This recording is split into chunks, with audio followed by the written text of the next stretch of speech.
नीटचा घोटाळा हा या देशाला लाज आणणारा घोटाळा आहे। स्पर्धा परीक्षा म्हणजे लोकांच्या भावना असतात, खास करून ग्रामीण विभागातली जी पोरं असतात किंवा गरीब जी पोरं असतात त्यांना दोनच पर्याय माहीत असतात, नीटची एक्झाम द्यायची, डॉक्टर व्हायचं, इंजिनियर व्हायचं आणि स्थिर व्हायचं। आत्तापर्यंत महाराष्ट्राच्या सरकारच्या हातात असलेल्या ह्या स्पर्धा परीक्षा या व्यवस्थित घेतल्या जात होत्या। अर्थात गेल्या 4 वर्षामधला अनुभव काही चांगला नाही। पेपर फुटण्याची कामं महाराष्ट्रात नेहमीच होत आहेत। आता मी मागणी करतोय की हे पेपर आता अमेरिकेत प्रिंट करा आणि पहिल्या विमानाच्या म्हणजे एक विमान ठेवा तिथे, 1 तास आधी घेऊन या आणि मग पेपर वाटा। आपल्या इथनं कुठनंही पेपर लीक होतात 2 तासात। नॅशनल टेस्टिंग एजन्सी नावाची एजन्सी आहे, जी प्रायव्हेट एजन्सी आहे, registered under the societies act. म्हणजे धन्य आहे या सरकारची की तुम्ही सगळ्या भारतातल्या मेडिकल कॉलेजेस मॅनेज करता आणि मॅनेज कोणाला करायला देता? एका प्रायव्हेट एजन्सीला। जी प्रायव्हेट एजन्सी पैसे खाऊन काहीही करू शकते अशा प्रायव्हेट एजन्सीला यांनी देऊन ठेवलं आहे। म्हणजे लोकांनी आपले आई वडील म्हणजे खरोखर बिचारे शेतावर रस्त्यावरती निथेल दिसेल तिथे मेहनत करतात, चांगल्या केसेस चांगल्या क्लासेसमध्ये टाकण्याचा प्रयत्न करतात, पोरांना शिकवण्याचा प्रयत्न करतात, पोरं रात्रंदिवस अभ्यास करतात। त्यांची इतकी क्रूर चेष्टा कधीच झाली नसेल। त्यांचं आयुष्य उद्ध्वस्त करण्याचं काम या नालायक सरकारने केलेलं आहे आणि त्याची कुठलीही जबाबदारी कोणी घ्यायला तयार नाही। आत्तापर्यंत तर संबंधित मंत्र्यांनी राजीनामा द्यायला पाहिजे होता। तुमच्या मुलांचे आयुष्य अशी उद्ध्वस्त झाली असती तर तुम्ही काय केलं असतं? नीट याच्यामध्ये सरकारच्या मंत्र्यांनी देखील पैसे खाल्लेले आहेत, एजन्सीनी पैसे खाल्ले आहेत आणि जे खरोखर मेरिटोरियस स्टुडंट होते त्यांना बाजूला करून जे पैसे देणार त्यांना तुम्ही पास करणार। याच्यात नीटमध्ये क्लासेस चालवणारे आणि आपले विद्यार्थी पहिले आले आहेत असे दाखवून ॲडमिशन घेणारे यांचा मोठा संबंध आहे। कारण का त्यांची फीस गरिबाला न परवडणारी आहे। म्हणजे याचा दुसरा अर्थ असा की गरिबांनी आता शिक्षणापासून वंचित राहावं, पैसे असतील तर ॲडमिशन्स मिळतील, त्याही वशिलाने मिळतील। म्हणजे नुसत्या पैसा काही कामाचा नाही, तुमचा व्यवस्थित कॉन्टॅक्ट पाहिजे। तो कॉन्टॅक्ट नसेल तर तुम्हाला काही मिळणार नाही। शिक्षणाची एवढी वाईट अवस्था या देशामध्ये 70-75 वर्षाच्या इतिहासात कधीच झाली नव्हती। म्हणजे MBBS कुठल्याही परीक्षेमध्ये जर तुम्ही गुणवत्ता तपासणार नसाल आणि केवळ वशिल्यावरती पोरं घेणार असाल तर या देशाचं भविष्य अंधारात आहे। तसंही अंधारातच आहे, पण आता मात्र तरुण वयातल्या पोरांच्या आयुष्याशी खेळून तुम्ही लोकांच्या म्हणजे आई वडिलांच्या भावना दुखाल। एक परीक्षा म्हणजे अख्खं घर इन्व्हॉल्व असतं, बहिणी इन्व्हॉल्व असतो, भाऊ इन्व्हॉल्व असतो, ते नवरा बायको इन्व्हॉल्व असतात, त्यांचे नातेवाईक इन्व्हॉल्व असतात। अगं तुझा पोरगा नीटला बसलाय ना, अभ्यास करतोय ना, आई बिचारी सकाळी जागते उठते, त्याला चहा पाणी देऊन परत बसवते, जागते त्याच्यासाठी। त्या आईचा विचार कर, आज तिच्या डोळ्यात किती अश्रू असतील। त्या पोरांचा विचार करा, ते किती अस्वस्थ असतील, किती डिप्रेशनमध्ये असतील। आणि या नालायक सरकारला काही देणं घेणं नाही। काल अजित पवारांनी एक प्रेस कॉन्फरन्स घेतली आणि त्याच्यात सांगितलं की नीटची पोरं जी पुण्यात आहेत, मुंबईत आहेत, त्यांची मी भेट घेणार आहे। भेट कसली घेता? तुमच्याच सरकार म्हणजे तुम्ही ज्या सरकारमध्ये सहभागी आहात, तुमच्याच मित्रपक्षाचे मंत्री आहेत केंद्रामध्ये, त्यांच्या अंडर हा घोटाळा झाला आहे। भेट कशाला घेता त्या पोरांचं? ते पोरांचं आयुष्य उद्ध्वस्त झालं आहे। राजीनामा मागा ना, नाही तर तुम्ही राजीनामा द्या की मला हे पटत नाही सगळं। हे असं पोरांच्या आयुष्याशी खेळू नका। हे नुसतं मी जाऊन भेटतो, मी त्यांना भेटतो, कसले भेटता? हिम्मत असेल तर राजीनामा द्या ना, सरकारला वोट नाही होणार ना वरच्या.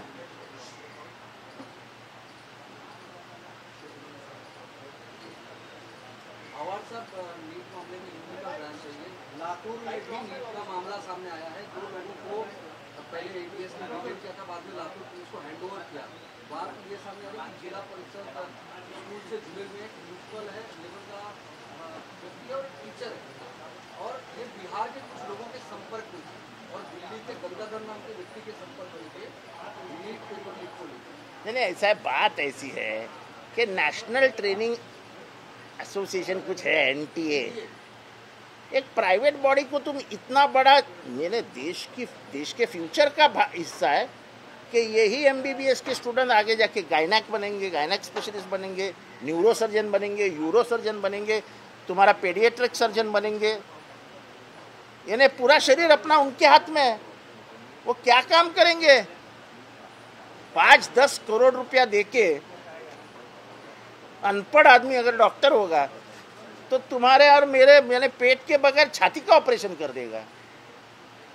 यानी हमारी बीमारी पेट में है, वो अपना खोल देगा अपना दिल. मजाक मस्ती है क्या? तुम पूरे भारत के जनता के साथ खेल रहे हो. ये सिर्फ उन डॉक्टरों, वशीलादार लोगों का सवाल नहीं है. ये आगे जाके क्या करेंगे ये डॉक्टर? पैरासिटामॉल अगर बोले पैरासिटामॉल दे तो क्या देंगे वो? एजिथ्रोमाइसिन क्या देंगे? यानी सारा कोल्ड एंड कफ हुआ तो उनको दवाई नहीं मालूम पड़ेगी.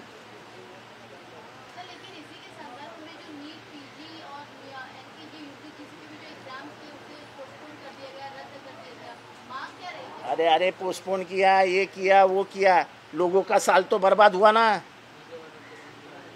कोई साल का महत्व है कि नहीं? उम्र बढ़ती है ना. मेहनत का क्या करोगे? मेहनत भी वापस लाओगे क्या? जो नींद खराब हुई वो भी वापस दोगी क्या? रेजिग्नेशन दो भाई. सरकार ने प्रायश्चित लेना चाहिए. सरकार ने बताना चाहिए असलियत क्या है. तुमने प्राइवेट एजेंसी को ये दिया कैसा? इतने महत्वपूर्ण एग्जामिनेशन की पूरी जिम्मेदारी तुम प्राइवेट एजेंसी को देते कैसे हो? ये तुम्हारी घर की बात है क्या?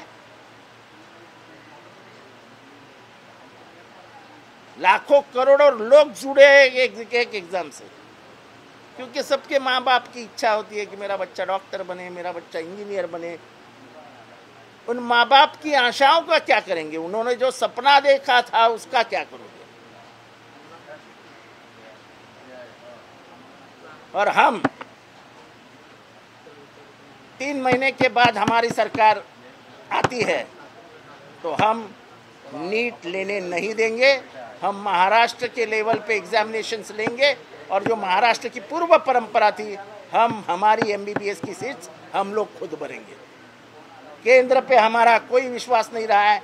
ये सिर्फ पैसे पे काम करने वाली सरकार है. ये लोगों का आयुष्य उद्ध्वस्त कर, जिंदगी खत्म कर देती है. हम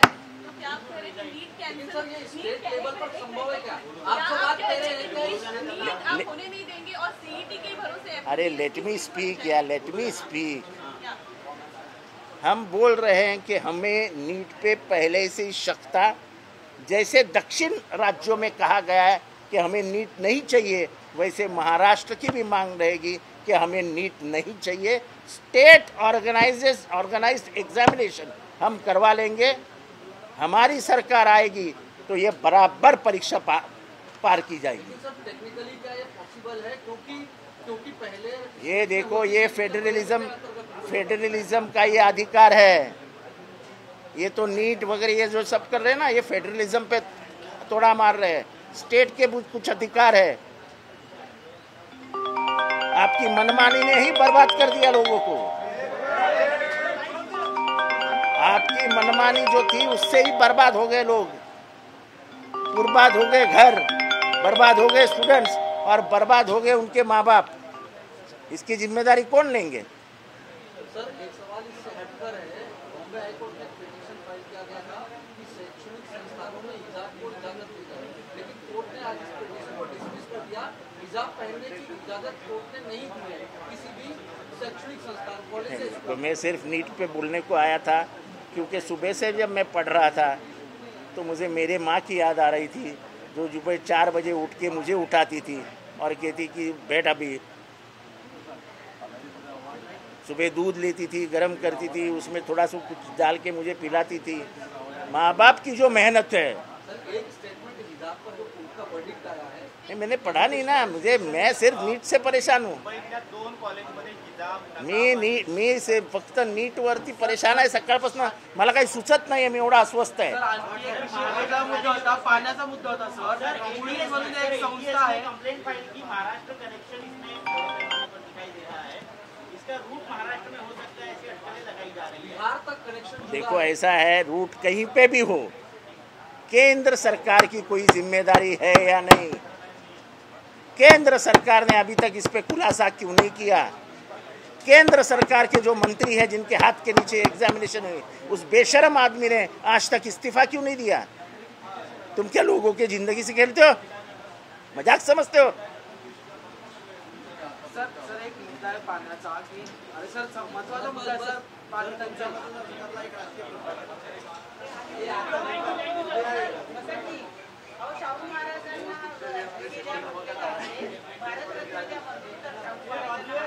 सर पाण्याचा पण महत्त्वाचा मुद्दा आहे, भारतातच पाणी टंचाई झालेली आहे, दिल्ली मुंबईसह महाराष्ट्रात। अरे ते सगळे येतील ना पत्रकार परिषदेला, मी सगळे पत्रकार परिषद उत्तर दिली, तर त्यांचं काय, त्यांची काय आहे की नाही?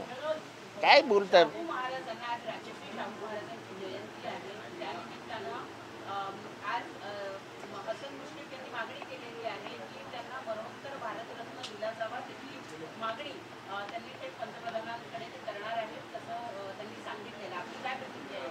चांगली मागणी आहे।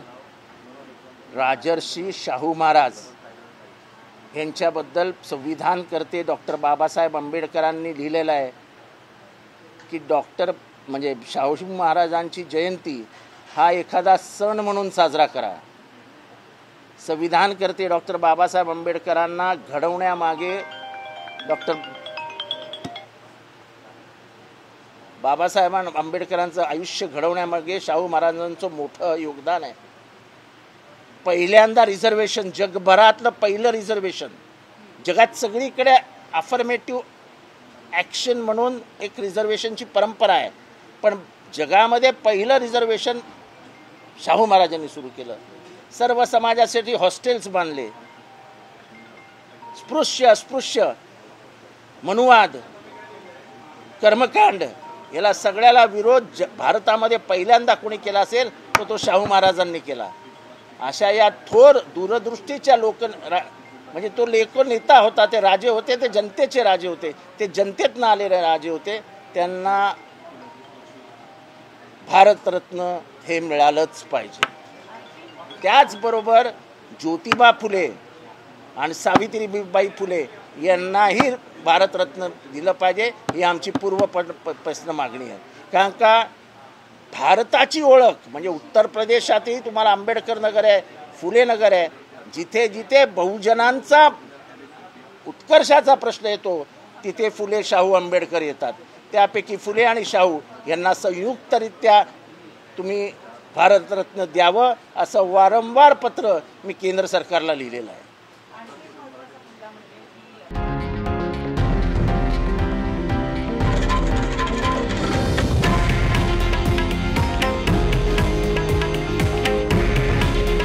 हे आहे देशातील नंबर 1 न्यूज नेटवर्क आणि आपण पाहत आहात TV9 मराठी। काळजी तुमची, हित महाराष्ट्राचं।